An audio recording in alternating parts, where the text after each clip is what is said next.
What's up, everybody? Welcome to a Sunday morning edition of The Sweat. I'm Emerson Latze. We got Josh Applebaum here, Steve Buchanan. Apple Dog. Apple Dog. New nickname. Apple Dog. Yeah. Apple Dog. Julian Edlow, a.k.a. Mr. Sack of Potatoes, hanging with us. Coming in hot. We are coming in wicked hot, baby. The games yesterday around the NFL, not so hot, historically cold. We're going to break down the remaining 4 wild card games. 2 today, not 3. 2 tomorrow, because the Bills in New York State are cowards. Michael Lombardi is in the house. We're going to mix in some NBA and NCAA men's basketball bets as well. But first, yesterday we had it all. Historic performances, those temperatures, shirtless dudes, helmets shattering, and the boys helping you make bank. Billy, to the touchscreen, please. We had a good day. Not a bad day. Dude. Not a bad day. Hella good day, gentlemen. The NFL clean sweep from all 3 of you. We're not huge victory lap people here, but this is a reminder that you need to watch this show if you want to be rich. That's right. Let's get What happened to you then? Oh, yeah. Hey, man, listen.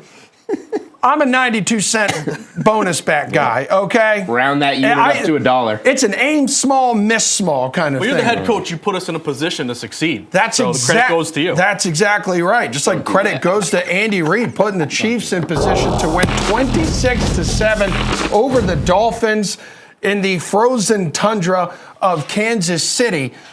Bukes, looking at this game, a lot of takeaways here, but is this victory over the Dolphins another reminder, despite how the regular season plays out, and despite how off the offense appeared throughout the regular season, we just cannot and should not ever count out Patrick Mahomes and Andy Reid together at this stage of the game. So I think this is what's going to happen. People are going to have the same sentiment that you are expressing right now, and that Chiefs are back. We all got to back the Chiefs. I'm not saying they're back. I'm saying you just can't count them out because of the experience they have together at this stage of the game. You implied that they're back. Here's what I would say is that, damn you. You know, despite somebody on this panel liking the Dolphins yesterday, might have been me, the Chiefs were able to take advantage of a very depleted Dolphins defense. And I think that was the biggest takeaway from that game, is that the Dolphins, and I felt like I knew this right by the end of the first quarter. I'm like, yeah, the Dolphins have no shot in this game. Like, I thought that, Tyreek Hill, playing in these elements before, would be able to, take this team downfield.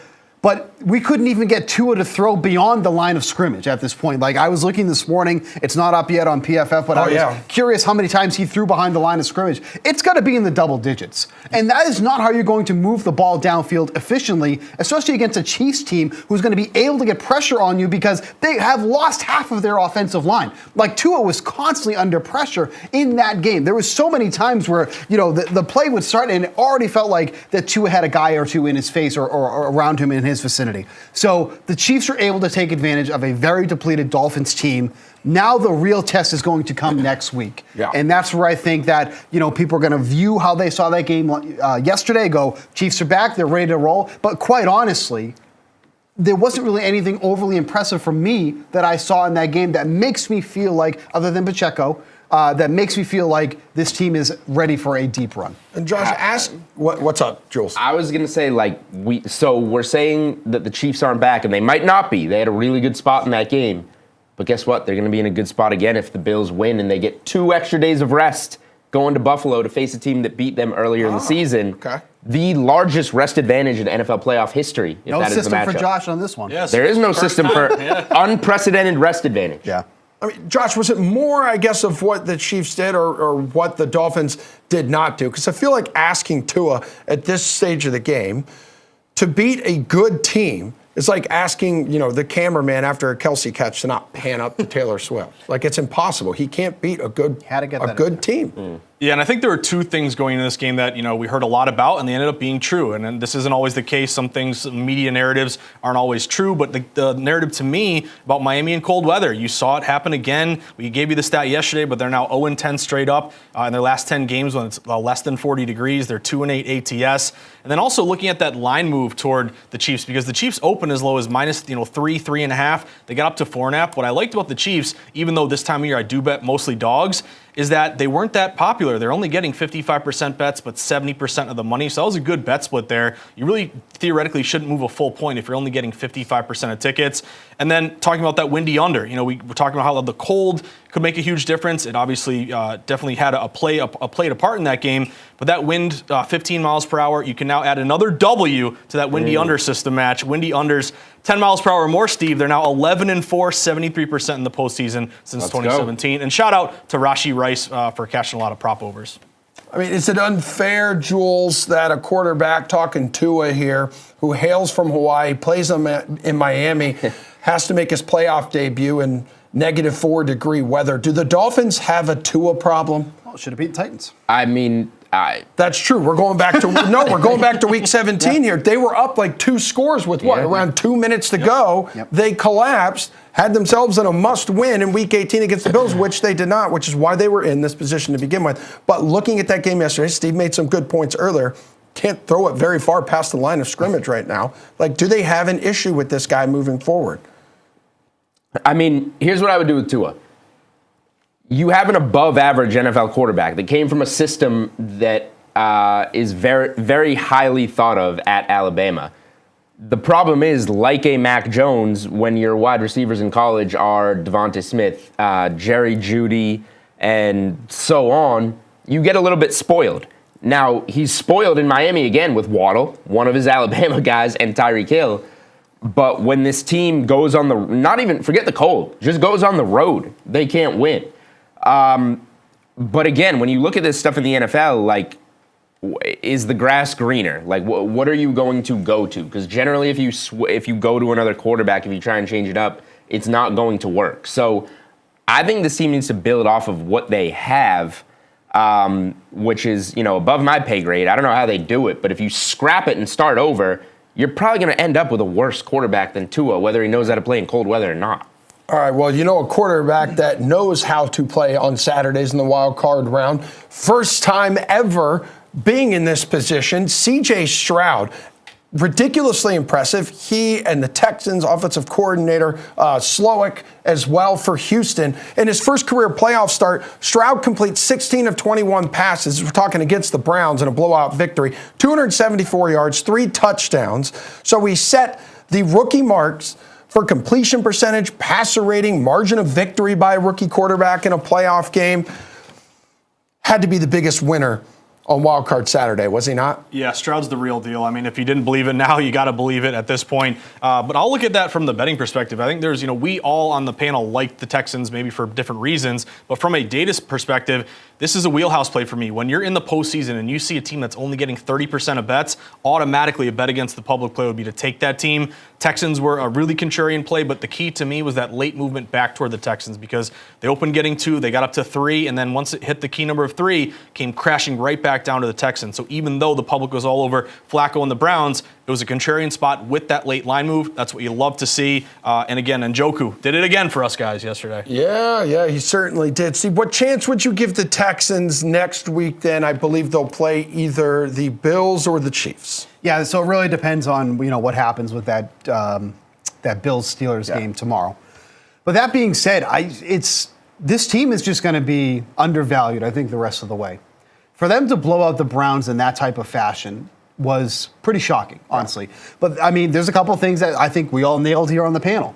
That defense on the road was completely different than they were at home. 14 points allowed per game at home. Just under 30 per game on the road, and the Texans got there almost in the first half of that game. Take away the 2 pick sixes, that's still a 31 on the board. 100%. And we talked about it here. What are the biggest faults or red flag here for Flacco? He turns the ball over. And those back-to-back pick sixes literally were the end of the game. Like, once that was done, that game was over. Like, the Browns were deflated, Flacco was deflated, and he threw the ball almost 50 times in that game, completely flipping the script on what this Browns offense was through the first half of the season. They are not a team that is built to be a pass-heavy team. Obviously, Njoku is a huge beneficiary of that because him and Flacco hooked up so many times during those 6 games that Flacco played. But this is a run-heavy team that is successful when they run the ball. Then they're passing the ball, 14 points there. Texans wipe the floor with them, 2 pick sixes there. Texans are the real deal. I really do think so. And that defense, by the way, is still underrated. That defensive line is strong and is going to be a force for the remainder of the playoffs. Looking ahead at any Texans futures here, Jules, that you would like? Because listen, Saturday wild card round for the Texans has been a good spot. I believe they're 5-2 now on Saturdays. 0-4 though in the divisional round, moving forward. Yeah, none of those numbers mean anything to me. What day it is or what round it is. Just like 5-0 in the wild card means correct. Yeah. Okay. Hey, digging up numbers from 10 years ago, but I like the Texans. We were all on the Texans yesterday. They proved a point in this game, mopping the floor with the Browns. Things are going to get tougher for them once you move forward. This is generally one of those rounds where we see some good things from a lot of teams, and then you really have to show what they are. Good stepping point for them, but let's see what they can do next year. I would say I don't love them in the next round, no matter who it is. Okay, well, first game of the day today was supposed to be the Steelers at the Bills. That has been moved to tomorrow. We'll show you what the weather looks like in Buffalo and what these guys expect to go down and who's got the advantage now that we're talking a Monday afternoon matchup.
Guys, we used to be a proper country, right?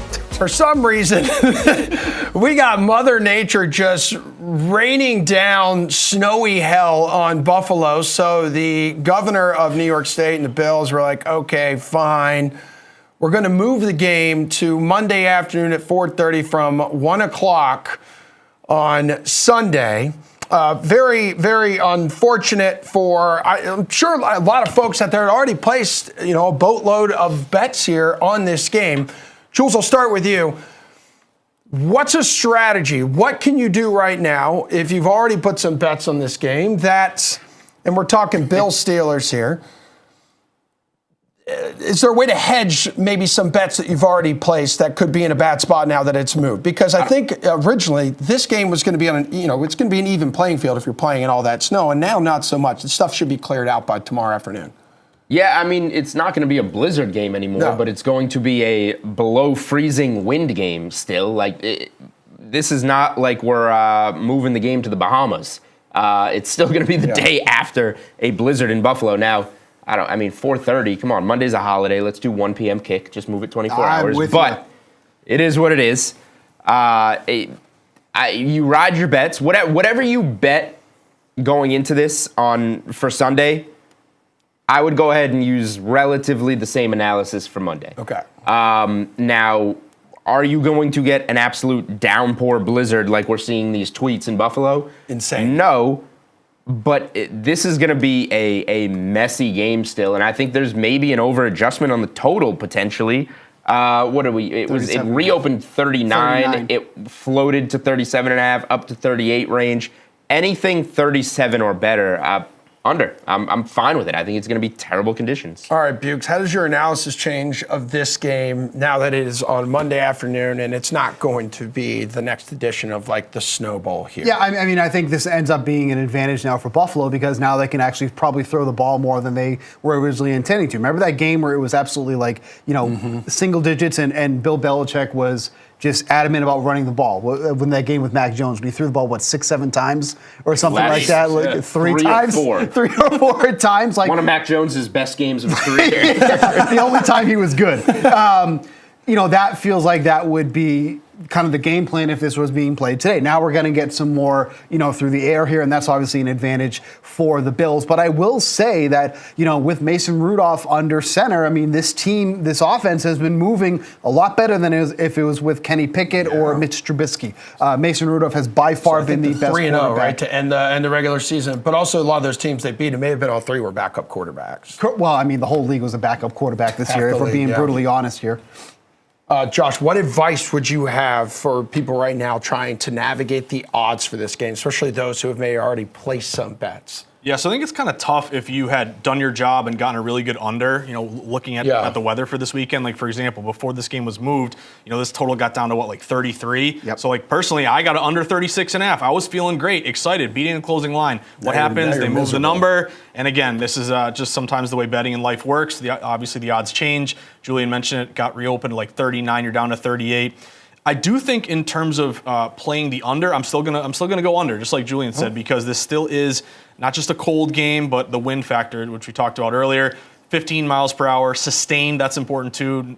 Gusts throughout the game, as high as 30, 35. And again, those windy unders in the playoffs are 11-4. So I'll still go toward the under here. And I do think changing this game, you get it, why the governor did it, just the safety of people getting the stadium and whatnot. But I think it might help the Bills, though. Look at what happened with the line, Emerson. It got down at one point, -10 to -9. Yep. They move the game, it's back up to 10. So that just tells you that, kind of taking away the variable of a crazy storm, which could be an equalizer. Better weather, better for the Bills. And I will say, this is going to be now the 5th time, if this stands as at double digits, this will be the 5th time that the Bills are double-digit favorites. They're 0-4 ATS as a double-digit favorite. Yeah, they've been bad this year. And the average margin of victory in those games has been 4.5 points. On top of that, this absolutely shocked me. This is the biggest dog, line as a dog that the Steelers have been. They've never been more than a 4.5-point dog this season. So this is 4.5? Yeah, this is uncharted territory for the Steelers to be this big of a dog. So for me, this has me leaning towards the Steelers as a 10-point dog because we have less than ideal conditions. We have a game total that's 37 at this point. You're going to give me 10 points for the Steelers? Do I think they're going to win this game? No, but I feel like at +10, That's a big margin for all these things considered, and how poorly the Bills have been as a double-digit favorite. I mean, Josh, what about like some potential Josh Allen props or just overall expectations for him? Because, this team is far more superior at home than we've seen on the road. And without TJ Watt here, guys, Steelers, 1-10. They allow an average of 6 more points a game and have half as many sacks per game. Yeah, so definitely I think in the situation, I would look toward one of his best receivers. Not Stephon Diggs. Gabe Davis is out for this one, too. Remember that. But I'm looking toward Dalton Kincaid. This guy, who they drafted in the first round, has gotten better as the years go on. I thought he was going to say Shaquille. I literally thought that's where he was going. That's my guy. I was genuinely surprised that it wasn't Shakir. Right, go ahead. Well, I might add him, Steve, but Shakir, to me, again, what I try to do is look for those juiced up totals, props there. Shakir was minus 115. Didn't see much either way because I got to stick to the model. So Kincaid's my guy, over 35.5 receiving yards. It's minus 120. And again, we saw it with Rashee Rice, like a cold game, short passes, tight end over the middle. I think it could be a big game for him. His last 2 games, he had 84 yards against Miami, 87 against New England. He's second on the team in targets. So I think with Josh Allen in the cold, in the wind, again, he's got a big arm. He played at Wyoming. He knows this kind of weather. But to me, it could be a big game for Dalton Kincaid. I'll go over 35.5. Steve, do you feel anyone in particular is in a good spot to shine and go off on Monday early evening, 4:30? Not really. I'm more interested in unders in this game, like for player props. I'm going to go right back to the well here with Stephon Diggs and taking the under on his receiving yards. He finally hit an over last week, but that's not been something that we've been getting consistently from him this season. Like, you look at his total for this game, it's 66.5, I believe it was. This is a number he's gone under 8 times this season in 4 of his last 5. The only game that he went over was that last game there that the Bills played. Now, Gabe Davis is out, so that obviously means that there could be some more targets here for Stephon Diggs, but that also potentially means that Stephon Diggs is going to be lined up primarily with Joey Porter Jr., which is not a good matchup here because he has been phenomenal in that Steelers secondary. So I'm just going to continue to ride the unders here with Stephon Diggs. We are not getting that same guy we got in the first half of the year, who I think had 100-plus receiving yards in 5 straight games, I think it was. I don't know what has changed, but Diggs has just not been getting the ball efficiently. Yeah. And now you throw in all these conditions, throw in Joey Porter Jr., I'm taking the under. I mean, Josh has been spreading the ball around a little more. I think we've seen in their winning streak here to end the regular season. He's also been turning the ball over less, which was so important for them to get back on track. I think they've also been running the football a little more. So maybe he's been running a lot more. Yes, Allen. Yeah, he has. Which you look at the numbers. He runs more. The offense tends to have more success. It opens it up a little more. Would you potentially then look for some rushing overs here in this situation? I would, and Josh wants to talk juiced up props. Josh Allen rushing attempts, 8.5 is minus 160. Wow. This one has gotten pounded. I would almost, games tomorrow obviously now, I would maybe just wait and see if this gets to 9.5, minus 110 standard juice and play it then. If he's going to be running the ball, he's going to be running the ball. I liked it more in the snow, but obviously we're still in pretty tough conditions. Got to have it type of spot, mix the conditions in. He should be running the ball 10 times. He's been running the ball a lot recently. The rushing yardage prop is what, 38.5? Also juiced up, yeah. 38.5 with minus 125 juice. I like that too. I'm a little more confident in the attempts, but of course I can't, tell you to bet minus 160. So games tomorrow, wait it out. If this goes to 9.5, even money, minus 110, I would go ahead and fire on that. What about anyone on the Steelers side, or is this just expected to be either a close game or a heavy one-sided affair leaning towards Buffalo? So I think if you're the Steelers, you want to keep this as a low-scoring game. Again, run the ball, possession. Najee Harris could be a guy you look at. I think Najee Harris right now is 61.5. It's minus 115 both sides. Yeah. But Jaylen Warren's been shining for him too in the backfield, a receptions machine. Yeah, Warren could be a guy you look at. But I'm just going to piggyback on Julian. I really like that Josh Allen over 38.5. You look at his box scores recently. He's gone over this one in 2 straight. And this weather, again, it's hard to tackle. This is a guy who you can tuck it and run. I think it's a good play. not a lot of these Steelers, to me, I'm kind of with Steve. I don't know what you think, Steve, but these Steelers props, like no one's juiced over. It's a lot unders. Yeah, no, and I agree too, because like one thing that Mason Rudolph has been able to do that, Mitch Trubisky and Kenny Pickett has been able to do is these deep shots downfield. Like Mason Rudolph has made a number of these. That's why we've seen some big games here from George Pickens or Deontay Johnson. These elements, this game is not really built for that there. But again, I think the Steelers are going to try to stay on the field for as much as humanly possible, because I feel like that's really their only path for victory at this point is to keep that offense on the field, try to keep the Bills offense off the field, and just try to beat this team defensively at this point. So I'm not looking really for any Steelers overs in this game. Well, I'm not sure if you're superstitious or at least a little stitious. The Bills and Steelers, we mentioned it yesterday, have met in the postseason 3 times before. The winner in each of the previous 3 playoff meetings has advanced to the Super Bowl. So congrats to one of these 2 teams making the Super Bowl. Let's dive more into the props on the DK Sportsbook next.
All right, now that the Steelers and Bills have been postponed to tomorrow, first game of the day, which, by the way, it feels so weird and it feels almost criminal that on Wild Card weekend on Sunday, we got to wait until 4:30 for our first game. But to be fair, it's like, would you want to do the 1 o'clock and then wait all the way till 8 o'clock?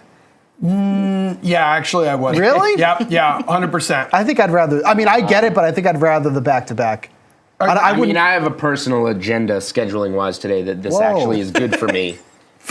Yeah, right. you've had an eventful Very weekend, selfish. an eventful evening for Well, sure. I'm just So saying, it's I the have miracle some- you made it today. I have a family thing in the afternoon, so it's like, okay, great, now No I can one watch cares. it 4:30. Yeah. But I wish they were playing because I want my snowy blizzard unders. Yeah, you absolutely do. But yeah, this is your flu game today. We appreciate you being here, Julian. So Healthy as an ox.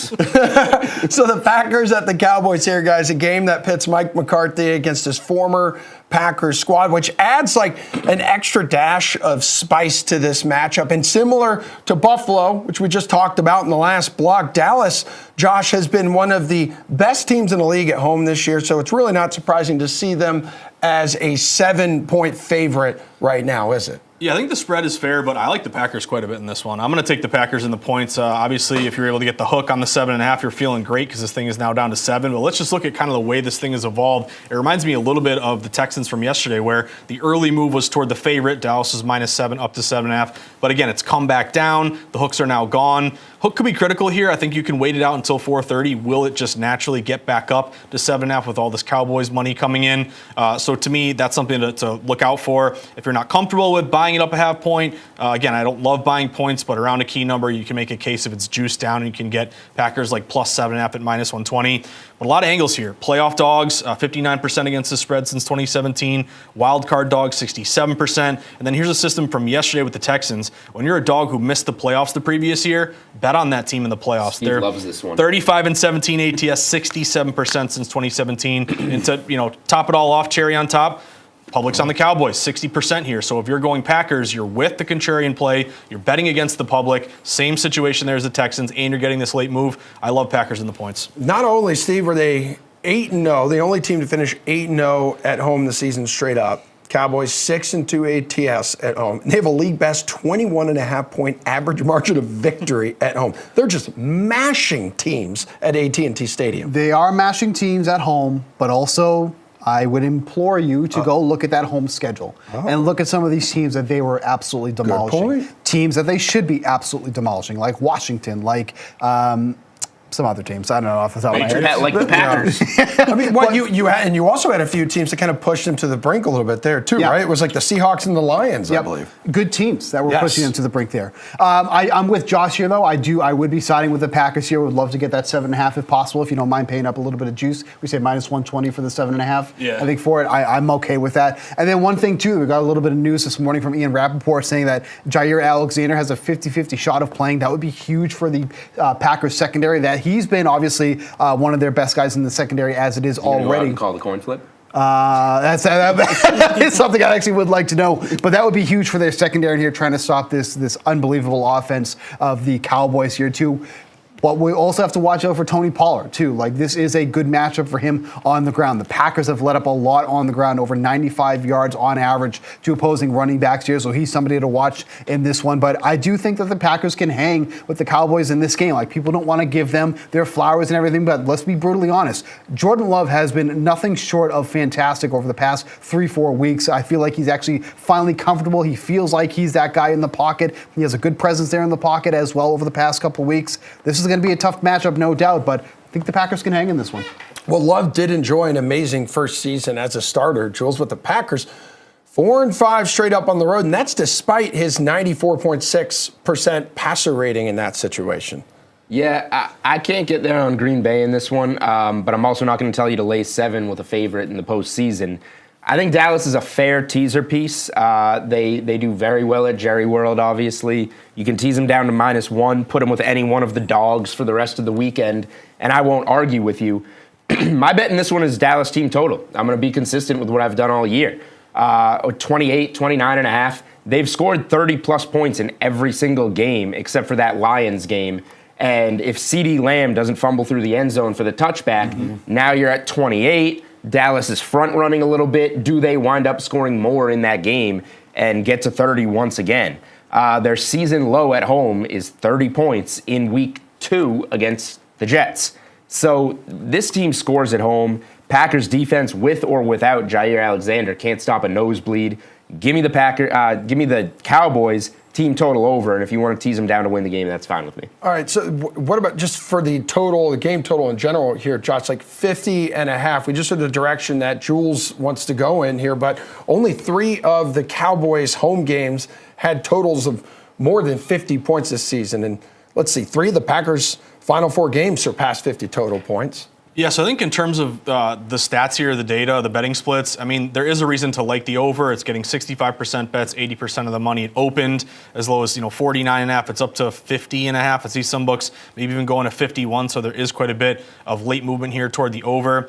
But I don't love betting overs in these playoff games. I have a system here where the total, if it's a quote-unquote high total of 47 or more, the under is 26-13, 67% since 2017. So it just goes to show in these games where you kind of expect it to be a shootout, 2 good offenses. Again, the style of play is different. And even though you are seeing this total tick up a little bit, that's going to scare me off of betting that over, just the fact that these high totals historically have gone under. Are you that nervous to go over in this? I am too, because like you mentioned, like all those home totals that weren't over, 50. Like you look at some of the teams. I have the list up here.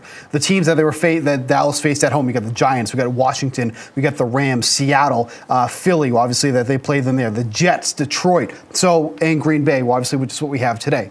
So not a lot of teams that would help get to that over there of 50-something points when you're facing teams like Washington and the Giants in this one here. I would side with the under on this one. I think this is just a pretty inflated total. Like, again, I feel like Green Bay really doesn't get the love that they should defensively. I really think that their secondary has been strong. They're obviously going up against probably one of their toughest tests of the season. When you have CeeDee Lamb, you have Brandon Cooks, you have Jake Ferguson, who's really come in his own over the second half of the season here. So I think 50.5 is a little bit too much here. I would side with the under on this one, but this wouldn't shock me if this was like a 44, 45 point game. Okay, so then which quarterback would land on your betting card in terms of props? Oh, without a doubt, I'm taking Jordan Love. Like, again, I feel like he has been so good over the past 3 or 4 weeks here. And then if you're on the mentality that they're going to be, over a touchdown underdog in this one, then that game script is going to be leading to Jordan Love throwing a lot in this game. There is a chance that he's going to get Christian Watson back in the mix here. This would probably be one of the healthiest games that we've seen from the Packers wide receivers at this point, because remember, like, they have lost so many guys throughout the year. Like, we've never really seen the Packers offense full when it comes to their wide receivers, because they've just dealt with so many different injuries here. So I think that this is a good spot to back Jordan Love on his pass attempts and the over on his passing yards. And you got Jake Ferguson landing on your prop code? That's my boy, Jake Ferguson today. Baby. I'm going to go Ferguson over 43.5 receiving yards, juiced up over -120. He's hit this over in 5 of his last 6 games. He's averaged, to me, when you're playing a lot of these player props, for whatever reason, I gravitate toward these wide receivers, pass catchers, juiced up overs. That's kind of been my model. But the key is not just, looking at the catches and the yards. It's looking at the targets, because the targets really tell me whether, how much attention this receiver is getting and the opportunities he can to go over that number. You got to get thrown the ball if you're going to catch these over. So he's averaged 7.3 targets in his last 6 games. He's second on the team in targets with 102. CeeDee Lamb had 181, a massive number there. But Ferguson's my guy in this one. And also look at Dontavion Wicks, over 32.5 receiving yards. He's a guy that's really turned it on late for the Packers here in his rookie year. His 3rd most targets on the team. And he's gone over 32.5 receiving yards in 6 of his last 8 games. Yeah, because of Lamb's success, really the continued emergence of that second-year tight end, Jake Ferguson, has been slightly overshadowed. You're going back under center on the Green Bay side of things. Yeah, I like Jordan Love's passing yards, and it's up more than 10 yards, I think, since open. Matchup-wise, game script-wise, everything adds up for Jordan Love here. He's been going over 250, I think 7 of his last 9 games, something like that. And game script-wise, Dallas is going to score. I'm very confident Dallas is going to score. My best bet in the game is Dallas team total. So if Jordan Love is going to have to keep up, he's going to be slinging the ball. I don't think Dallas's defense scares me too much. These guys like the dog and the under in the game. In a weekend with all these weather conditions, this is a brave one to take that stance in, I feel like. If there's going to be one that's points, it's this one. And whether Jordan Love puts up points or not, I think the yards are going to be there. Is there a coach who has more pressure on him than Mike McCarthy this week, wild card weekend? Well, if you like the Packers to win, you can get Bill Belichick's next team, any other team, at 7-1. That would include the Cowboys. Yeah, they're If still. the Cowboys don't win the Super Bowl, I'm hiring Bill Belichick. Yeah. This is not a truly. normal coaching hire. If you like, it's Mike McCarthy. He hasn't done anything. If the Cowboys don't win the Super Bowl, you're fired. I'll hire Bill Belichick. Bill Belichick working with Jerry Jones, and Jerry Jones still calling the shots and personnel and stuff out there? Or would you give Bill him- Belichick Just with a I'm competent not team. speaking about general managing because the GM trades up for kickers in the 4th round. They make like 50% of their kicks. Coaching wise, I will take Bill. Only if that kicker played at Navy, though. All right, Yeah, we got to take a break. We're back in 4 minutes. We're going to dive heavy now into props the rest of the way. 4 games to go. Stephon Diggs in a good spot or not? We'll discuss.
right, lots of game bets discussed up to this point, lots of props, and we've got even more props discussion coming your way right now. Jeff Ulrich, top of the morning, one of my favorite Canadians. I still can't believe the Bills moved their game because of snow. You guys would never do that in Canada. Brother, it's like minus 20 Fahrenheit where I live right now, and the schools don't close. So no, we wouldn't have moved anything. If anything, we would have played a doubleheader in this kind of weather. Yeah, I love that. I noticed a big smile on your face too, because Tommy Fleetwood won in Dubai like an hour ago. Congratulations on that. Good for him. Yeah. Fantastic. Way to go, Tommy. All Thanks right. for winning when I have no money on you. All right, let's get into some props here for the 4 games remaining on Wild Card Weekend. In terms of quarterbacks here, who do you feel is in a good spot, my dude? Probably not the quarterbacks from the Bills Pittsburgh game, but Okay. That's on Monday. I mean, I really like the spot for Jordan Love just to come through with some production at the very least. It's a tougher matchup. I mean, obviously Dallas has some has a very good pass rush, and they're not a defense necessarily to be trifled with. But Jordan Love certainly going to be afforded some opportunities. He's got a healthy receiving core. They got Musgrave back. Watson may give it a go. Obviously Dontavian Wicks getting, just rising up as the year has come on. I think Jordan Love's still a little bit underrated here. Like you look at his passing prop, it's under 250, or actually it's risen, excuse me. So now it's up to 253.5. But I mean, certainly you could play Jordan Love alternate lines or something in same game parlays on a slate like this. And I think you'd be well within your right. You got a dome stadium, 2 teams slated to score over 50 points. I think Jordan Love at the very least is going to give it a real go today and try and take down the Cowboys. You think Dak Prescott feasts in this one?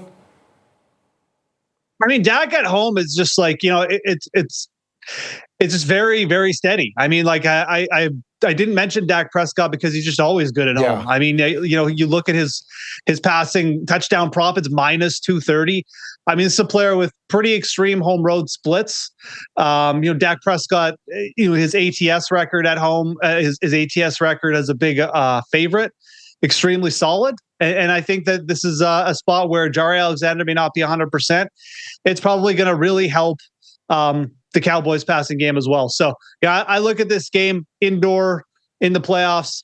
I think both quarterbacks are probably going to go over 250 yards, probably throw for bunch. And I think potentially go over the number as well. Yeah, and we could take a long romantic drive down Narrative Street for the late game tonight as well, as the Rams visit the Lions. There's Jared Goff. There's Matthew Stafford. So Goff's passing yards prop right now, 260.5. Stafford, a little above that, 276.5. Who do you think's more likely to go over? So I think from a pure passing yards perspective, I would take Stafford. With the emergence of Demarcus Robinson, Cooper Kupp getting healthy, I mean, Matthew Stafford has just been absolutely dealing. And I mean, you look at the matchup with the Lions as well. Neither team has a great secondary, but the Lions are just an extreme funnel to the pass kind of defense.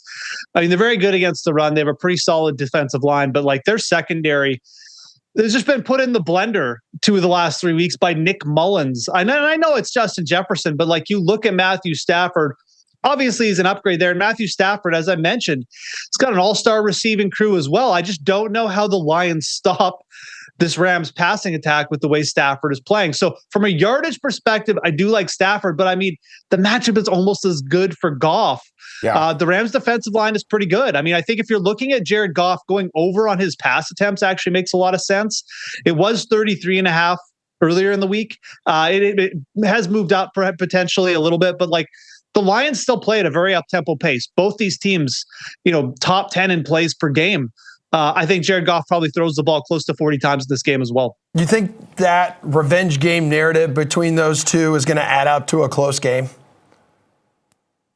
I think it is. I mean, like if you're asking me, how to play this game just from a line perspective as well. I mean, I take the +3 with the Rams. I think it's going to be a close game. I think that the Lions, even if they dominate at home, they're going to have a real hard time just shutting down the Rams later in the game, when they're trying to close things out, so to speak. And I think that if the Rams are down, like just seeing them get it within a field goal wouldn't be shocking. Obviously, we'd much rather get 3.5 here, getting over the key number. But I think the Rams have a real shot of winning this game. The Rams were fantastic down the stretch. Their only lost game to Baltimore, the team that's favored to win the Super Bowl in overtime. I mean, LA's done it all, and they're coming off a week of rest. Really don't like the fact the Lions played their starters last week either. I think the Rams potentially win this outright. All right, so you've already mentioned you're not really feeling the quarterbacks for tomorrow's Steelers-Bills game after that has been moved. How are you kind of handling, how maybe has your approach changed with this game moving and not really expected to be in the Snow Bowl anymore, at least blizzard conditions? I mean, it stinks. I mean, obviously a lot of people had bets on it, and I think that a lot of people were in good spots with unders and stuff like that. But you know what? The weather's still going to stink. I mean, it's not going to be great. The wind could potentially hit 20, 25 miles per hour still. It's still going to be freezing. We saw last night, Tua Tagovailoa had a real hard time completing passes. He threw the ball 39 times, but he was under, 22 pass completions. And I look at Josh Allen's pass completions. It's at 19.5 to go under, plus 100. That's a really good number. I really like that bet, under 19.5 completions for Josh Allen. If the Bills get ahead, they're not throwing the ball here. It's still really terrible conditions. They've been running the ball more of late anyways. Josh Allen's gone under this number in 3 of his last 4 games, and those were in good conditions. But those were games where the Bills got ahead. They ran the ball a little bit more. Josh Allen's been running a little bit more.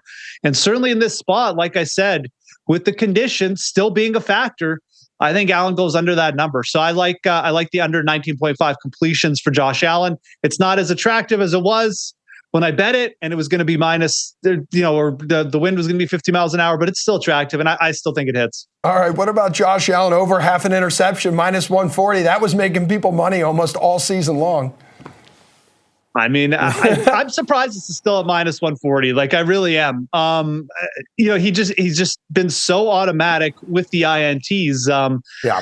Again, like, it doesn't correlate with what I just said, though, because obviously I don't think the Bills are going to throw the ball that much in this game, especially if they get ahead. But man, I mean, Josh Allen, and Josh Allen's turnovers do get talked about a little bit too much. A lot of his interceptions come on the downfield balls. They're like punts. They don't hurt his team that as much as people like to make them out to. But at the same time, he does turn the ball over at a very high rate. Like I said, I would probably rate this closer to minus 150, minus 160. So there's probably a little value in betting the over there too. Okay, and then in terms of the final game of the weekend, we're going streaking, baby. But you've got the Eagles streaking the bad way, and then you have the Bucs who are actually winning like 5 of their last 6. The Eagles losing 5 out of their last 6 here. Maybe in terms of like props, would you target Jalen Hurts more on the rushing side, the brotherly shove here? Yeah, absolutely. Jalen Hurts' passing number, it's crept back up a little bit. It's at 222.5, but I do like the under there. I really think Philadelphia, when you look at how they've come into this game, both wide receivers banged up, A.J. Brown out. Jalen Hurts really didn't throw the ball at all this week because of his finger issue. I mean, I think Jalen Hurts will be able to throw, but the preparation isn't there. Certainly, it could give him troubles in games. Could be a little bit of rain here as well. I like the under on his passing yards. I think that you'll see the Eagles with the definitive rush attack. DeAndre Swift had the week off last week. You could look to take the over on rush yards for DeAndre Swift and pair it with the under on passing yards for Jalen Hurts. I will say this. There is one pass catcher I really like in this game, and it is on the Eagles. It's Dallas Goedert, 47.5. I absolutely love the over on Dallas Goedert in this spot. He's had 12 catches over his last 2 games. This is a player who's pretty good in open field. And the Tampa Bay Buccaneers allowed the second most fantasy points, second most receiving yards to opposing tight ends. I think Dallas Goedert's a great alternate line target. Like, I could definitely see him going for 80, potentially even 100 yards in this game. He's gone for 100 yards 4 times in his career. So I think Dallas Goedert's in a really good spot with A.J. Brown out. Fully expect the Eagles to use him a ton in this game. Hey, real quick bonus question for you. Out in Hawaii, the weather's absolutely perfect. We got the final round of the Sony going on. Keegan and Grayson Murray tied at the top, 14 under par. 19 golfers within 5 strokes of the co-leaders here. Who is your bet to win this thing? Or do you have a bet before this thing tees off this afternoon in the final round?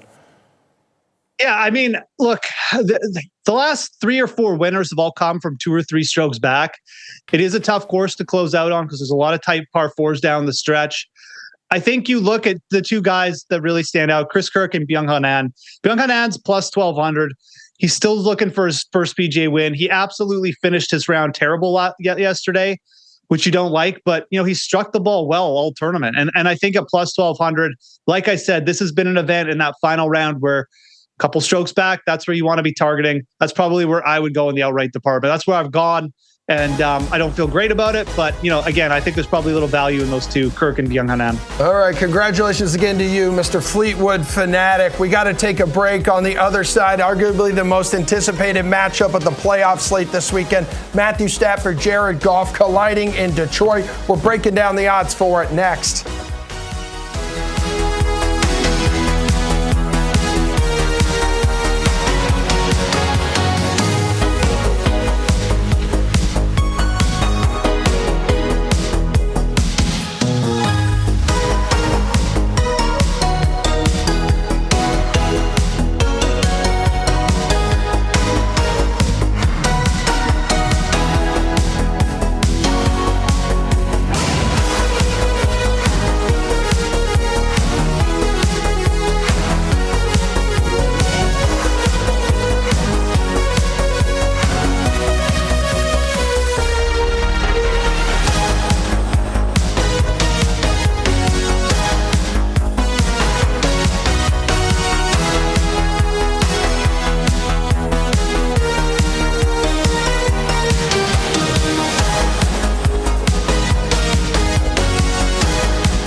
All right, back here on the Sweat, everybody, kicking off the second hour of this. Power.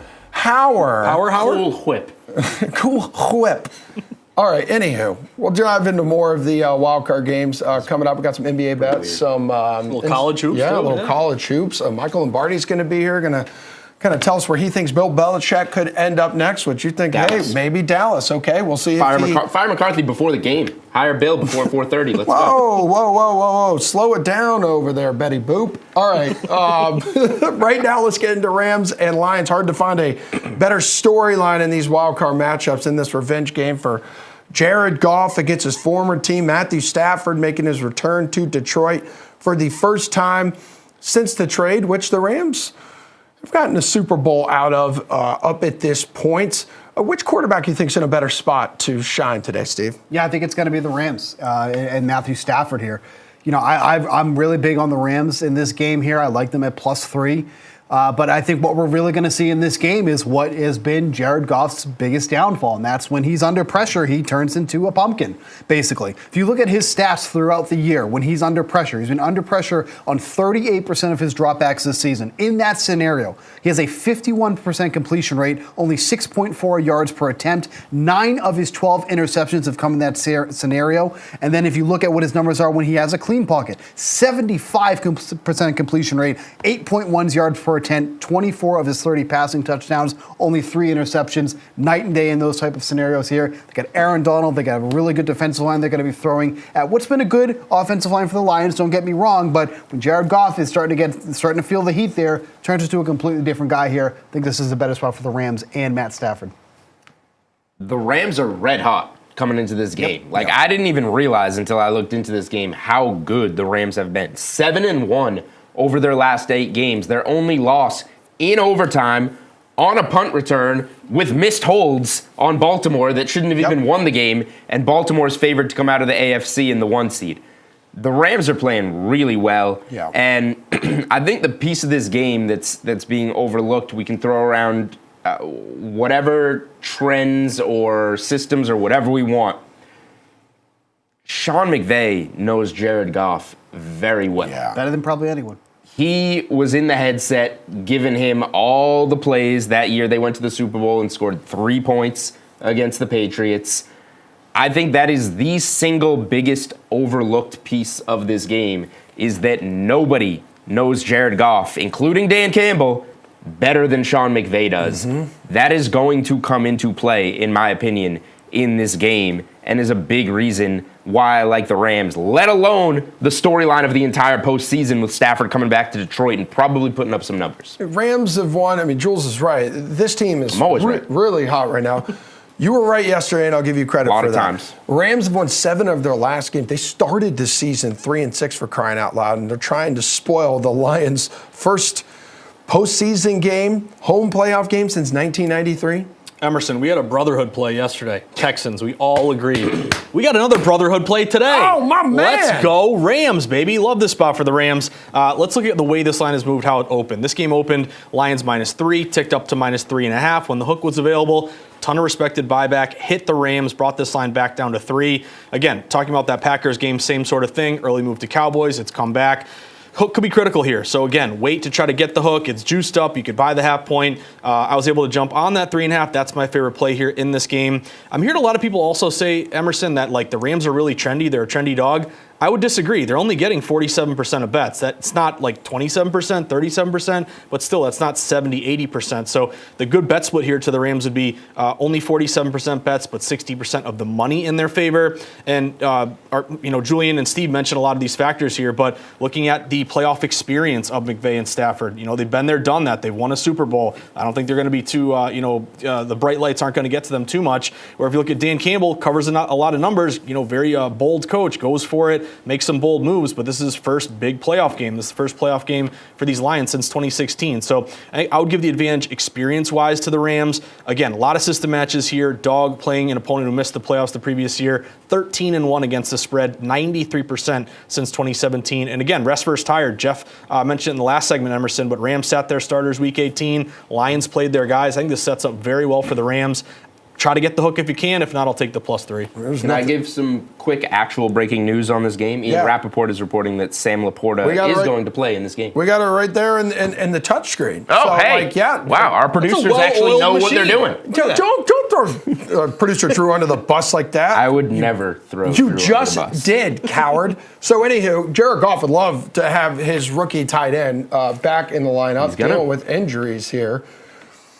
As you navigate the props department here, Steve, I don't know if Sam Laporta lands on your card here, but who does land on your card from this game? Yeah, so on the ground, this is not a good spot for Kyren Williams for the Rams. The Lions have actually been one of the best run defenses in the league. However, they are also allowing more than league average receiving yards to opposing running backs. So we have a pretty small number here on Williams. Receiving yards set at 17.5. This has gone a number he's gone over in only 5 of his 12 games. But that being said, Williams has seen 18 targets over his last 5 games. He has been one of their most consistent and best pieces of offense when he's been on the field and healthy. They're not going to take him out of this game because of how good the Lions defense is. They're going to involve him as much as humanly possible, in my opinion here. So I think Williams, that means he's going to see maybe some more targets through the air than normal, especially against this very strong run defense. So give me Williams to go over his receiving yards of 17.5. All right, who do you think's in a good spot to shine, Josh? I'll give you 2 guys on the Rams I'm looking at. One, Tyler Higbee, big tight end for the Rams, over 27.5 receiving yards, -120. I was a little concerned because he missed the last game. I believe he had a knee injury or shoulder injury, but it sounds like he's good to go and he will play. But he's gone over this number, 27.5, in 5 straight games. He's third on the Rams in terms of targets. Again, when you have a lot of attention paid to Puka Nacua and Cooper Kupp, this is a guy who can be over the middle, a little bit overlooked, one-on-one coverage. So I like Higbee to go over 27.5 receiving yards. And here's a sneaky one, guys, that's getting a lot of steam and a lot of juiced up over liability. Demarcus Robinson, over 42.5 receiving yards. I looked at this morning. It was -125 to the over. I just looked at DK right now. It's now -140 to the over. So this thing, if you like it, you probably want to get it now. Probably going to go to 43 or higher before you know it. Kind of a forgotten guy in that offense, but he's gone over this number in 5 straight. He rested in Week 18, and then his last game he played against the Giants, he had 6 catches for 92 yards. So Higbee over 27.5. Demarcus Robinson over 42.5. Yeah, Pierce Dietrich yesterday in our DFS price check segment, he really liked Robinson on DraftKings there and his price point. Jules, if you spec this game just to be dudes letting it fly here, maybe like a quarterback prop, do you like a receiver prop or brave enough to go to the backfield? Did you say spect? What did Do I I say? spect this game? Yeah. That's like it's my Florida education. Do you expect it? You expect fireworks? Yeah, showing. Anyway, what I expect is Puka Nacua to go over 75.5 receiving yards. I'll go to Puka. Josh hinted at him. He's going to get attention. That's fine. Dude's been doing just fine with attention on him. We'll take the Niners game out. No starters. Puka only played so that he could get the rookie receiving record. Got his 41 yards, got out of there. 5 previous games, 3 of them for over 100. 4 of the 5 for over the 75.5 that his line is set at here. We're indoors. We're road dogs in a building that Stafford is comfortable with, going against some outside corners that have not been very sharp lately. I really like Puka to have a big game here. If you want to go with plus money on the alt for a 100-yard game, don't hate it. Yeah, he's been brilliant. Set the all-time record for receiving yardage for a rookie. And said that. Against the Lions, facing that defense, checking in 27th against the pass. Bukes, how many points are we going to see in this game? Yeah, How many points do you expect? Yeah, Nailed it. This one I think does have. This is the highest game total on the board here. We got 52 points here. Split pretty evenly. I think this one does go over, and this one I do think we're going to get a lot here. Like I mentioned here, the Lions have been one of the best run defenses in the league against the run. So if the Rams are going to shy away from that, that means we're going to see a lot of throwing in this one, and he has more than comparable receivers to go to in this one between Nacua, Kupp, and Demarcus Robinson, who really has taken over that wide receiver 3 role over Tutu Atwell. Atwell has really kind of been phased out of this offense here, and then that means probably more throwing here for the Lions, because again, even though they're favored in this one, I like the Rams in this game here, so that could mean more throwing for Jared Goff and having to get the ball out quickly because of all that pressure that he's getting in his face here. So I think this one is going to go over. This is one of the games I am comfortable in taking the over into 52 points. A lot of people expect this to turn into a shootout, and you've got a way. sexy system over here, do you know? I got systems left and right. Pull out my pockets. They're just flowing out of me, man. I'm not putting my hand That's what in I your do. pocket. Yeah, sorry, that was weird. But I'll go toward the under in this one. I will lean under. To Steve's point again, it feels like it's going to be an over. Billy can't even hold the camera straight right now. It's Billy, camera's calm down vibrating. over there, you pervert. We got 70% of bets on Get the it over. together, Billy. It really hasn't moved though, guys. If you look at the total here, it was like 52. It's kind of stayed 52, 70% over. Why isn't it up to 53, 53 and a half? It's kind of stayed where it's at. If you can get a hook on the 52 and a half, I would lean under in this one. And I'll give you a little bit of an angle. We got to look at the refs every now and again. Craig Rolstad is going to be the ref for this game. He is a big road ref historically. He's 57% against the spread to the road team. That is a good sign for the Rams. Check his pockets. Yeah. Yeah, no. He's got some flags in there, literally. No. Definitely not. So a bajillion points scored in this one, Jules. Bajillion seems high. The Rams' defense against Goff is what I'm curious about. I genuinely believe that there is a chance that Sean McVay pantses Jared Goff in this game. Is really? Not literally, but figuratively. Okay. Pockets the pants, huh? Yeah, I can't play it. I can't play a total in the game. It's just Rams for me. I think Jared Goff might look very confused against Sean McVay. All right, gentlemen. We're all gonna check our pockets during the commercial break. I'm checking it right now for some spare change, maybe 92 cents for a bonus bet. Let's go to the hardwood really quick after this. Some college men's hoops, some NBA. Kawhi and Ant will collide tonight at 7 o'clock.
this NFL talk up to this point. We got hoop heads who are dialed into this show week in and week out. So let's satisfy their taste for some basketball bets. NBA main slate tonight.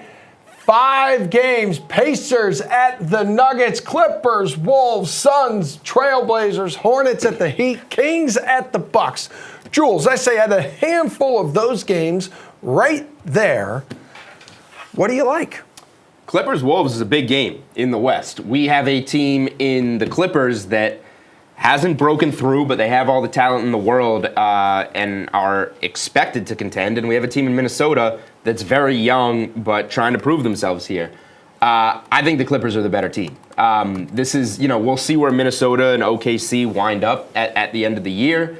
Regular season, they're at home, dicey spot, but there's only one player, unless somebody rests on the Clippers, that has an injury designation in this game, and it's Anthony Edwards with a legit knee injury. He banged his knee in the last game, questionable for this one. We'll see if he goes.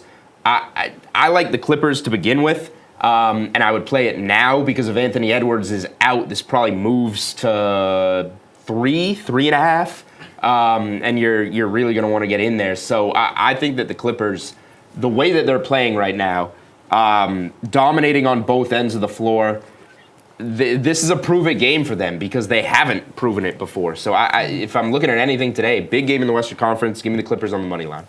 I'm with Julian. I love this play for the Clippers. From a data standpoint, a lot of smart money. Maybe it's the injury. Either way, this line is going toward the Clippers. This game open. Actually, Clippers a short dog, getting a point or 1.5. We now flipped all the way to Clippers -1.5, and now it's getting up to -2. So this thing continues to creep up in favor of LA. If you like LA, I would play them right now before you wait any longer, and this line rises even more. This is a money line play for me, -125. I'm money line short favorites. Again, just on the off chance you get a 1-point win, I want to cash my bet and not lose.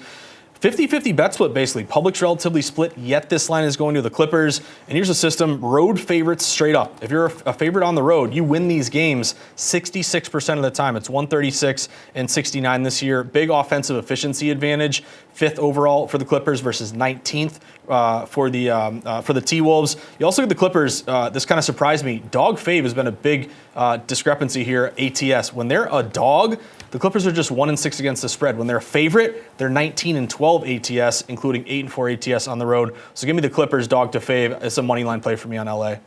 All right, we got some pretty good games in the college hoop sphere, right? Unless you have any more on your NBA card, Josh. I would just mention Bradley Beal. Okay. Points, rebounds, assists over 27.5. He had his best game since becoming a Sun. Last game, 37 points, 6 rebounds, 4 assists.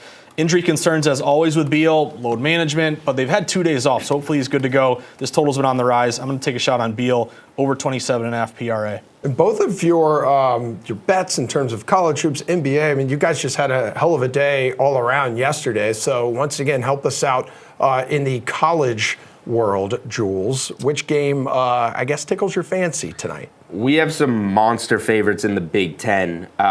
Michigan double-digit favorite over a good Rutgers team. Illinois is almost to double digits against Maryland. We got UConn laying over 20 at home against Georgetown. I have one game to ask Josh about before I give any opinion, because this is the sharpest play of the day, and this team absolutely stinks. Wichita State? Which one? National powerhouse that they can barely dribble this year. Ooh. That would be UCLA. Getting you're right. 32% of the bets for 66% of the money at home against Washington as a 1-point dog. Something's going on there. Is it UCLA for you? Because It's got to be. So yeah, I've been Plus here. 3 down to plus I've 1, been yeah. here, done this with UCLA. I'm not saying that I'm betting Washington. Market screams UCLA. This team is beyond bad. I've watched too much of them to bet on UCLA at any point in time.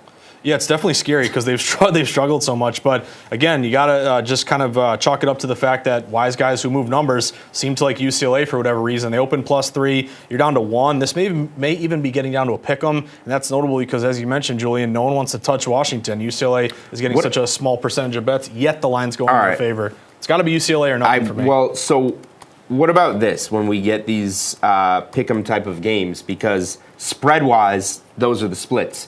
Money line, which you bet money line in close games like this, Washington, 63% of the bets, 74% of the money. bettors are hitting Washington on the money line and UCLA on the spread.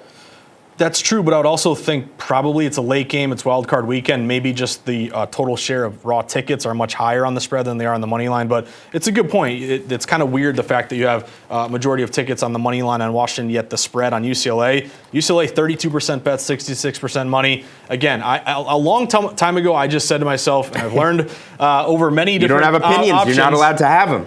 because you got to go with the market, Julian. There's money I that's know. on the line, and you got to respect it. So yeah, for whatever reason, this is a UCLA play.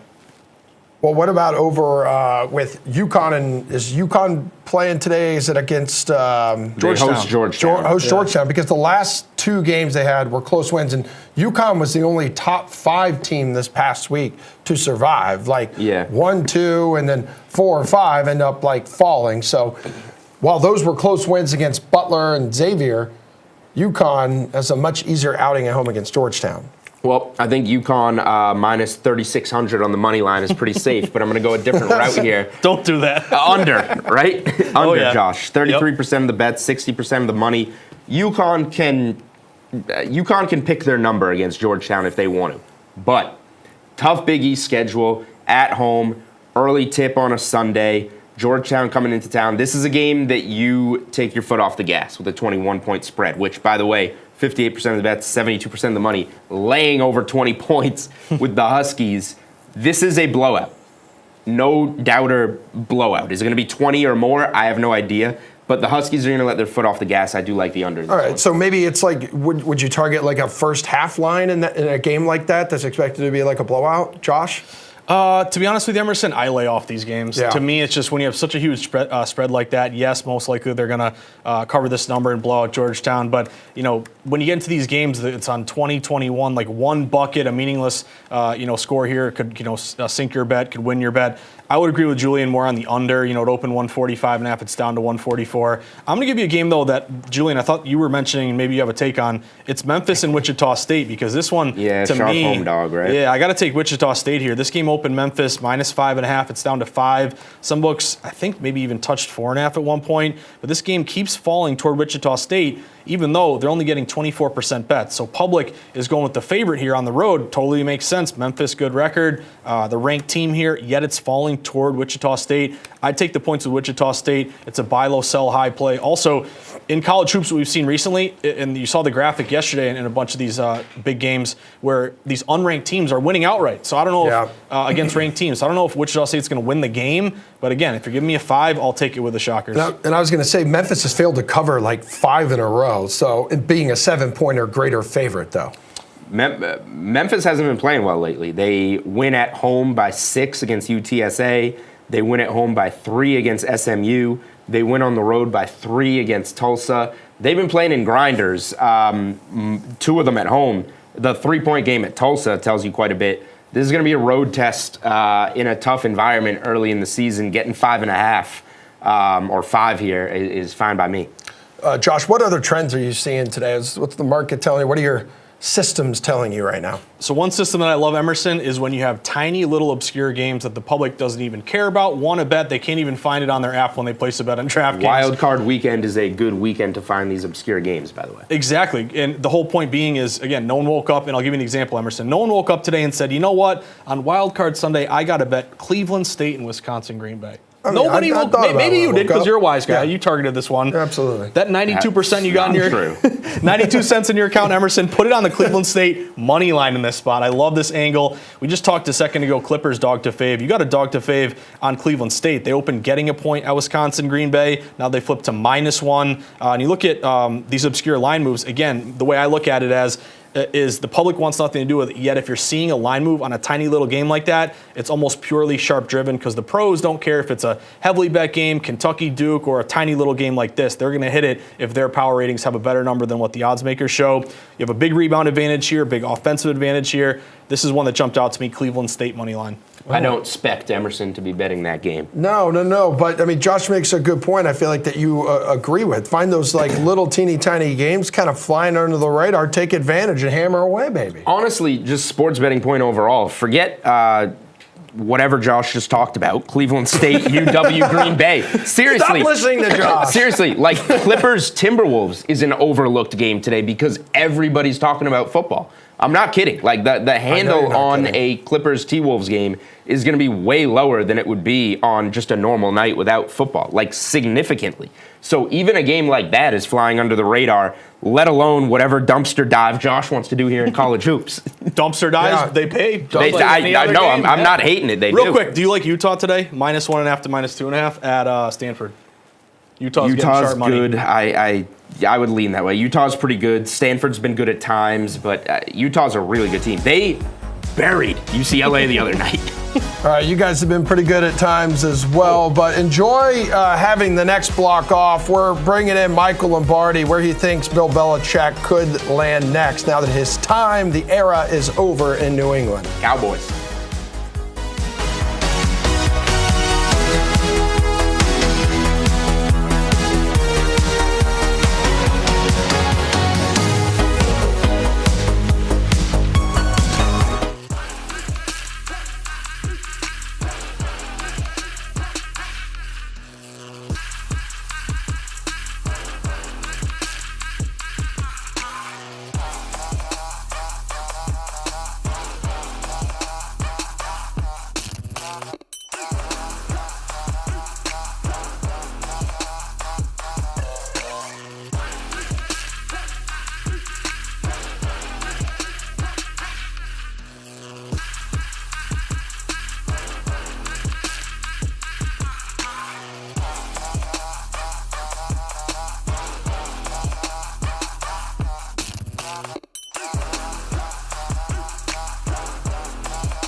ladies and gentlemen, it breaks my heart to say that we're less than 30 minutes away from this show, The Sweat, ending. But the Lombardi line, yeah, that's right. Turn that frown upside down. We'll be taking over next. And the host of said Lombardi line, former NFL executive, one of my best friends, Michael Lombardi, joins us live now to help us navigate what was a wild week around the football world. Good morning, Michael. How are you? I am good. I am doing very well. I'm a lot better than a lot of those people that sat in the cold last night in Kansas City and watched kind of a boring game, if you will. But it was, it's a wild card weekend. I mean, it's lovely. It's great. Every day's got 2 games, so I'm excited. Yeah, it is. It's an exciting time of year in the football world. It was a wild week ahead of these games kicking off. Bill Belichick, Nick Saban, titans of football, 2 kings departing their thrones. They've been many things to each other here, Michael, right? Over their illustrious coaching careers. They've been friends, co-workers. They've been rivals. They've been besties like you and me. You've worked with both of them. What made their trailblazing approach to the game so different from others, Michael? I think when you break both of them down, they come from different backgrounds in terms of philosophical approach towards the game, how the game's played offensively, defensively, and in the kicking game. But where they kind of figure out, where they get to the same point, is their ability to focus and see the non-obvious, right? So one of the keys to being a successful organization, it's a great quote from Marcus Aurelius, who said, "The secret to all victory lies in the organization of the non-obvious." And both these coaches can see the non-obvious, and they are able to organize it and attack their opponent, build an organization with that in mind. And their dedication to focus. You know, Steve Jobs talks about focus isn't just focusing on one thing. It's eliminating distractions that cause you to lose focus.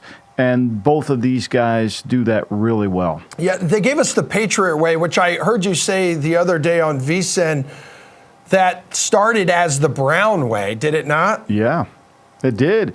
It was the Brown way. I mean, Belichick's career it could have been called the Navy way, because essentially, as I wrote about in my book, Football Done Right, Belichick's where our environment is usually dictates how we become. I mean, if you go to Echo Park in the 70s, there were 1,000 great songwriters there, and they just conveyed on that little area of Los Angeles. And the next thing you know, we've got Eagles and we've got Joni Mitchell and we've got all these great renowned writers, singer-songwriters. Same thing at Navy. He grew up around Roger Staubach playing catch. That Navy influence is high. And when he came to Cleveland, he installed the we, not the I, the ability to be selfless, the ability to build a team, not just draft players. So I think that way started. Now, we didn't have as much success, obviously, as he had when he got to New England and won 6 Super Bowls. But the cornerstone of that program started there. So the timing of their departures, talking Saban and Belichick here, likely coincidental. And I know you're a history buff, so it's still symbolic of their many connections, like founding fathers John Adams and Thomas Jefferson dying on the same day. Saban is bound. Wow, that's impressive that you read your history books. I'm really impressed with that. And you know what day they died? Really July 4th. Yeah, they died on July 4th in 1826. Look at us, man. We're just 2 educated dudes talking football. So Saban's likely bound for a media role here. As for Belichick, where would you put your money on him coaching next? I don't know where to put the money. I think we've yet to see all the candidates available, because some may be playing this weekend. We don't know. And I think it's too early to say. Obviously, there's teams that have openings and people want to just put people there. However, that being said, there could be a shocker this weekend. We know there's oftentimes a shocker from the playoff weekend where we see a coach decide to leave or get fired. So I think it's been really, the landscape hasn't been fully declared, so it's hard to accurately predict a place. But the one thing we do know, Emerson, listening to Coach talk at his press conference saying goodbye to Patriot fans and that organization, he wants to keep coaching. Yeah. He loves coaching, and he's still good at coaching. Now, the record doesn't indicate that, but trust me, the opponents who've played against him do know that he's still a fabulous coach. All right, we've had Julian Edlow here in studio hollering all morning, Cowboys, Cowboys, Cowboys. How would you like Belichick's fit with the Cowboys, let's say, if the Cowboys do lose today and Mike McCarthy's ousted? Well, I think Obviously, Bill Parcells was there, so certainly if Bill Parcells can function within that environment, so could Bill. And, Jerry Jones and Stephen Jones, his son, Bill has great respect for them. I think he's known them quite a long time. He's very close friends with Jimmy Johnson, who knows the organization and how it runs. So, there is a mutual friendship. Now, does that lead to a job? I can't answer that because the parameters of a job is the most important. If you read the book, The Education of a Coach, Belichick goes through David Halberstam, the great writer, about what it would take for him to become a head coach once he left Cleveland. And if those conditions are met, which apply to the New England job, then I think certainly he would be interested. All right. Well, not every head coaching vacancy is created equal. Which one would you rank as the best available option just right now overall, the best job right now? Everybody looks at these jobs and says, who's the quarterback, right? Yes. So everybody thinks the Chargers is the best job because of Justin Herbert. And certainly that's a long way towards going to have success. But I think more than anything, it's the owner. What the owner tells you. What is the owner looking for? What does he want? What's his level of expectation? What's his level of patience? To me, we're seeing a league that is turning over so quickly. 7 coaches on average per year out of 32. So you needed to go with an owner who's lockstep with you. And I think that's the hard thing for any of us to determine because we're not talking to the owners, right? We don't know what their vision is. The owner has to set the vision for the company and then hire people to enact the vision. And I think until you know what that vision is, it's challenging. Yeah, which is why I think some people may have steered away from Houston last year, but then DeMeco Ryans comes in. He's done an incredible job with the Texans. We saw it yesterday. And then C.J. Stroud, you have OC Bobby Slowick. He's become one of the hottest coordinators on the planet. He's going to have some head coaching opportunities here. Question is, when will Houston's season end? Because this team feels like it's going to be a tough out, Michael. Well, I think, look, they beat a 5th seed that was beat up, right? The Cleveland Browns, defensively, when they went on the road, they were just not the same defense as they were at home. And when they can't run the ball, they put the ball in Flacco's hands 42 and a half times since he's played. And Watson was only throwing it on average 28 times because they had no run game. They lost a lot of their offensive linemen, both starting tackles. They lost their starting running back in Nick Chubb. They were trying to piecemeal it together, and it caught up to them yesterday. With no balance and no ability to control, Houston played really well, and give them all the credit in the world. But now it probably means they're going to have to play the 4 seed will play the 1 seed if that's the way it goes, and they're going to have to go into Baltimore and play. Now, they play Baltimore in week 1 of the season, and Stroud was good. They moved the football. They just kicked field goals. But I'm not sure when you take this defense on the road, it can play as well as it did at home, especially without the crowd noise. All right, 2 wild card weekend games down, Michael. 4 more to go. What's the best matchup left on the board, in your opinion? Well, I think they all are interesting, right? I mean, the Pittsburgh Buffalo game, we still need to figure out what the weather is. So let's put that off to the side. Okay. The Dallas Cowboys against the Packers offensively should be a shootout. Now, Jair Alexander is rumored to not be playing. He twisted his ankle in practice. That hurts the Packers. But these 2 teams played last year in week 10 of the season, and it went to overtime. It was Aaron Rodgers' best game. Both teams had over 400 yards of offense, and it was an up and down the field kind of game. I expect that to be the same way this time. I think it's a game where neither team will gain control no matter who's in the lead, and I think it'll come into the 4th quarter. The Rams-Lions game, I think, is really interesting from this standpoint. Everybody's on the Rams, and the Rams are just to be the favorite. But what we do know about the Rams is their depth is not very good. Their special teams are not very good. And most importantly, if they can't run the football, which is going to be hard to run the ball against a very good front of Detroit, then their passing game isn't the same. Early in this game, we're going to be able to figure out whether Detroit can run whether the Rams can run and have they schemed runs to attack this Detroit front. If they do that, I think they win. If they don't, I think Detroit will come out the winner. Yeah, how are you approaching and looking at just Narrative Street with Matthew Stafford and Jared Goff kind of colliding? We know that Stafford has won the Rams a Super Bowl here, and then we've heard Goff mentioned throughout the past week too, like he's never going to forget the way that the Rams kind of just dumped him off, and he's going to continue to use that as motivation. Well, and that's certainly great. But at the point, he's going to have to play well. He's going to have to stay in the pocket. Their offensive line, which is very good, is going to have to protect. If they give him time to throw the ball and they can run the ball with his play action, then Goff will deliver it. I think Goff will play well. He usually plays very well at home, Emerson. That's been the key. One of the things where Goff has problems is when you speed up his game, when he has to play faster, when the rush is kind of getting to him.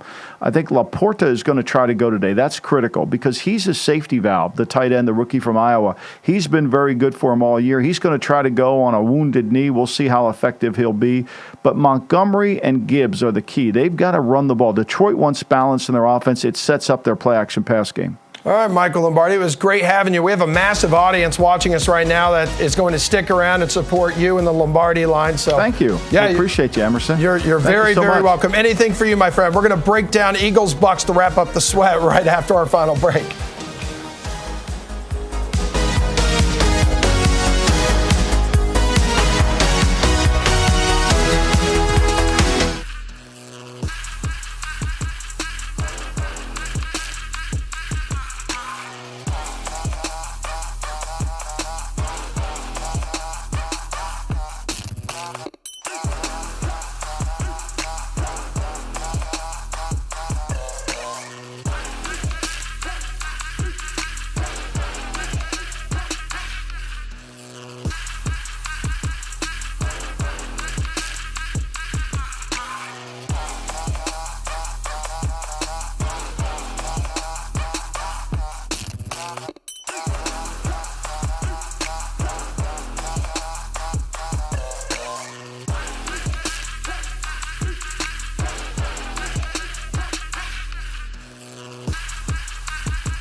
The Eagles have lost 5 of their past 6 games. They have a -8 turnover ratio in that stretch. The Bucs have won 5 of their past 6 and have a +4 turnover ratio during that stretch. A lot of people say maybe that seat Nick Sirianni is sitting on right now is scorching hot. Anyway, they will collide tomorrow night, Monday night, one of 2 Monday NFL Super Wildcard Weekend games that we have got cooking here. And right now, there's no A.J. Brown for the Eagles.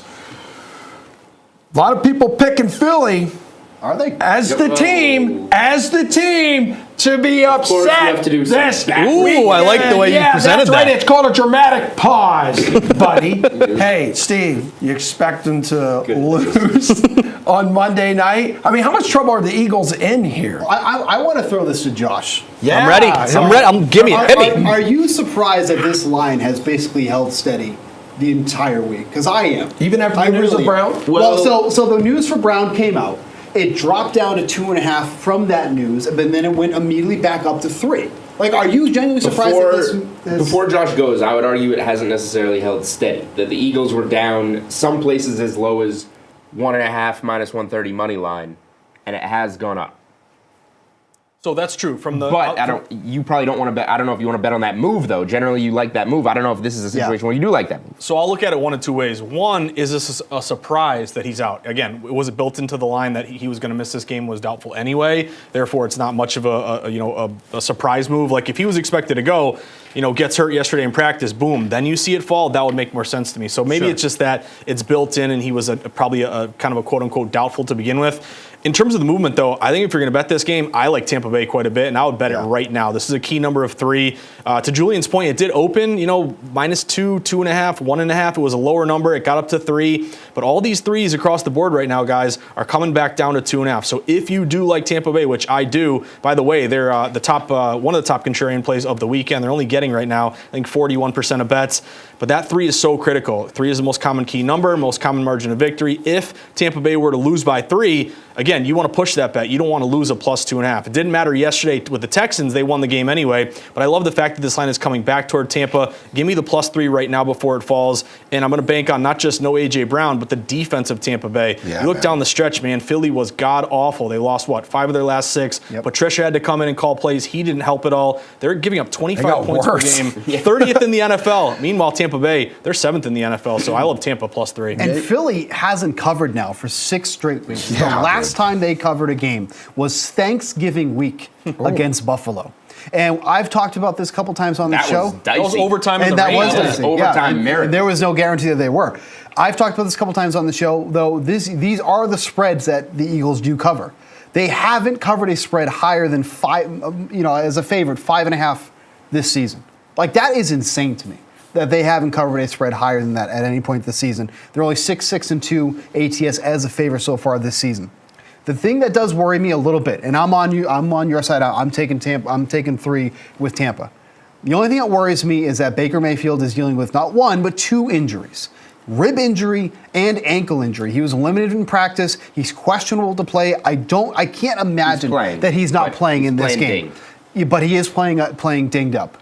Again, though, when we talk about how bad this Phillies defense has been, I was absolutely shocked by this when I was looking over these numbers last night.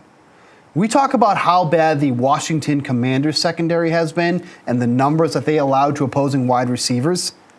The Eagles allowed only 42 yards less than the Commanders. We talk about how bad that Commanders secondary has been and how you need to attack the Commanders through the air. The Eagles are right there. And I feel like that isn't talked about enough because we were ragging and being all over the Commanders, how bad that secondary is. The Eagles are literally right there. 183 yards per game to opposing wide receivers as a whole. That is absurd to think about. When you think about how much Washington was ragged on, the Eagles are in that conversation. And Jules, we knew the Eagles' 10-1 record was a little fishy based off 7 of their wins being by 1 score here. But this Bucs defense, too, has been really superb since the start of December, allowing just 16.3 points per game. Yeah, but I mean, two teams going in opposite directions here. I agree with the guys. I'm on Tampa. I have them teased with Dallas. Dallas -1, Tampa +9. Am I going to get in on Tampa come Monday night? Probably. But, like, I'm a little scared for some reason because it seems too obvious. I'm with you. I agree on that. The Eagles are 1-5 and 0-6 against the spread in their last 6 games. Tampa's 8-3 against the spread as an underdog this year. The number has gone up to 3, and this is the only game of the weekend where the betting splits surprise me because it seems like everyone is on Tampa. Everybody knows this about Philly. Everyone's on Tampa, but 58% of the bets for 60% of the money are on Philly. So apparently I don't know all of these Joes that are just saying Philly, Philly, Philly, because I haven't seen any of those bets, but the splits say it's there. It's the ultimate buy low spot on the Eagles, if there ever was one. Who's interested in that? It has to be because they're sitting there and they're going to go below 3 about 3 points against Tampa. I'm on Tampa. I can't get it out. I'm perplexed. It's tough. I'm worried about you over there. You're really stressing out. You dude. should be worried. I'm on Tampa, but I'm concerned. I don't know what else to say. I don't know why. I'm kind of picking up on that here, too. So I just went back and looked, and when they faced Tampa, they closed as a 5.5 point favorite, which they did cover. Opened 6.5, got down as low as 4.5, closed 5.5. Which they so did if cover. this goes to 2.5, you're getting 3 points of value here. They did cover, and that was the highest spread that they've covered this season. 25-11. Monday Night Football in Tampa. Based off what I'm hearing, it feels like Tampa Bay should be able to score against this Eagles defense, leading to a possibly monster game for Mike Evans. Are there any props we like in this one? I do like that Evans one. That's 65.5 receiving yards.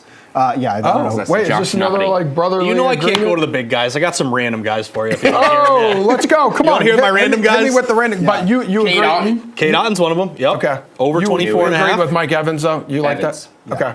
Kate Otten over 24.5, -120. This guy's not random, but Dallas Goedert. I know earlier today, I think Jeff mentioned him, but he's over 47.5, -130. Goddard's interesting to me because it's a really buy low spot. He only had 1 catch for 4 yards in his last game, Week 17 against the Giants.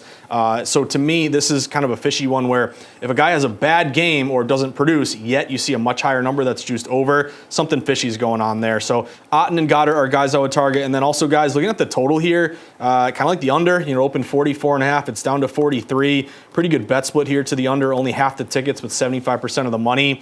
And Steve, I'll throw this at you. Not a lot of wind, but we could get some rain in Florida. That's what a surprise that is. How could that affect the game? They can get.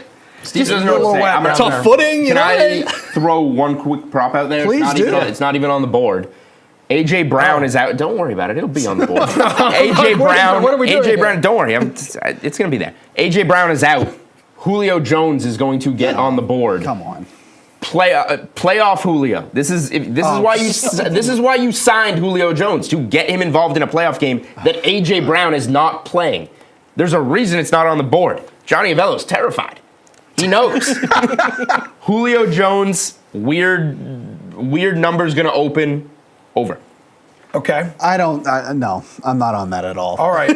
I'm not. Because here's what's going to happen. So it's going to be Smith as your wide receiver 1. Sure. Dallas Goedert is essentially going to be your wide receiver 2. Okay. Especially in this matchup against the Bucs. They were one of 5 teams that allowed over 1,000 receiving yards to opposing tight ends this past season. It's going to be. They might allow 1,000 yards to Julio on Monday Night Football. You take your Julio overs. I can't wait to hear. Well, okay, so what's the line? It's not even up there. Well, No, I know that, but No, but he's also prepared for it. He should know that. He should have a number in mind. Make it, Mr. 7.5. Oh, no.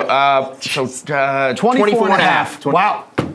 Hey, that was pretty good. Steve and I know each That was other. pretty good. Really? Hey, That was nice. man, we got each other. Brotherhood, end the show. Yeah. Nice. Let's end the show actually with no sweat bets. What do you got? It's going to be the Rams for me at +3. I think that's my strongest lean on this one here. I would say close by, though. So Rams is a priority here, but Evans over 66.5 is the other.